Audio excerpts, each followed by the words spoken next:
For today's video, family bonding naman kami, tamang gala kasi walang pasok si Mrs. Mamamasyal naman kami. Nakapao, pagkakaagang traffic na ready. Bali, dito lang naman kami sa May Dolores pupunta. Sisimba muna kami bago gumamasyal. Sarap din mag-drive dito sa papuntang Dolores. Ganda kasi ng daan, tapos bihira naman magka-traffic. Minsan-minsan lang din kasi ako nakakapasyal dito pag sisimba, pag dadalaw kay Papa tuwing November 1. Dito kasi siya nakahimlay. Kasi isang araw na lang ako papasyal sa'yo. Alala ko na nung mga bata pa kami pag November 1, doon kami natutulog sa ibabaw ng nicho ng tatay ko. Tapos nung pagpapasko naman kasama namin si Lolo, tapos yung mga pinsan ko nagbabahay-bahay kami dito. Nagbabaka sakali din kami na makilala yung mga pinsan namin dito. Shoutout nga pala sa mga malasmas dito. Natatanda ko kasi sabi ng Lolo ko dito daw tubo mga malasmas. One time kami napuntahan kami dito, sabi ng matatanda, dapat magkakakilala kayo kasi baka mamaya nagliligawan kayo, magpipinsan pala kayo. Touchdown, Our Lady of Sorrow Shrine. Bali maghanap lang ako ng parking. Meron dito sa kaliwa, meron din sa kanan. Yan, pagkatapos nga namin sumimbay, nagpasya na kami. Pupunta naman kami ng San Pablo. Doon na lang daw kami mamamasyal, sabi ni Bebs. Inang, dito pala kami sa San Ignacio, sa may Meralco. Blockbuster na agad ang traffic. Kailan pa kayo makakarating ng San Pablo? After 10 years nga, nakalusot din kami sa traffic. Dumiretso na ako dito sa may Balagtas, dito sa may CD's Kitchenette. Masarap kasi ang pansit dito. Bali ang toppings niya, lechon. Bali ang short order nga pala dito ay 190. Meron sila dito lomi, pansit, buffalo wings, basta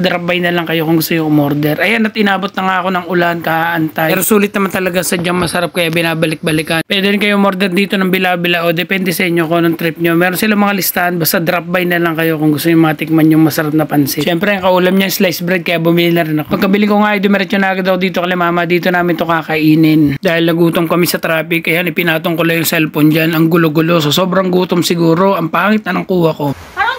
Basta napakasarap ng pansit, itry nyo. Ayan, at pagsabit nga ng gabi, duman muna kami dito sa Paseo de San Pablo. Dito lang yan sa may San Jose, malamig. Gusto daw kasi makakita ng mga babies namin ng maraming lights. Kaya tamang gala lang kami, pasyal-pasyal lang. Enjoy naman ng mga babies namin. Noong nakaraan, dumaan na kami dito kaso hindi na kami bumaba ng sasakyan kasi sobrang dami ng tao. Saka hindi maganda ang panahon, medyo naambon noon, baka magkasakit pa ang mga bata. Sa mga gustong pumunta dito, napakadali lang puntahan. Tanong nyo lang yung San Jose, malamig. Malapit to sa hospital na malaki at malapit din sa eskwelahan ng DLSP. Basta sabihin nyo lang sa tricycle driver, Paseo de San Pablo, alam na yun. Wala nga pala tong entrance, tapos matutuwa pa mga bata kasi maraming lights. Tapos sa banda ron may peryahan, nakalain mo nga naman. Wala pa kasi nung nakarang pumunta kami, o baka lang hindi ko lang napansin. Sabi natin pumasok kami, wala namang entrance fee.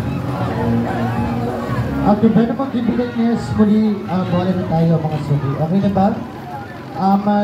Habang So sad naman, hindi kami masyado nakapag-ikot sa peryahan kasi ba naman bigla na lang umambon. Sabi ko sa mga bata, next time babalik na lang tayo. Marami pa naman pagkakataon at panahon. Saka isa pa, inaantok na rin yung dalawa. Pero sulit naman kahit pa paano nakapamasyal kami ng ayos. Mas masarap talaga yung bitin para may uulitin. Hanggang dito na lang ang video na to. Salamat sa pagsahod panonood. Ingat lagi. God bless!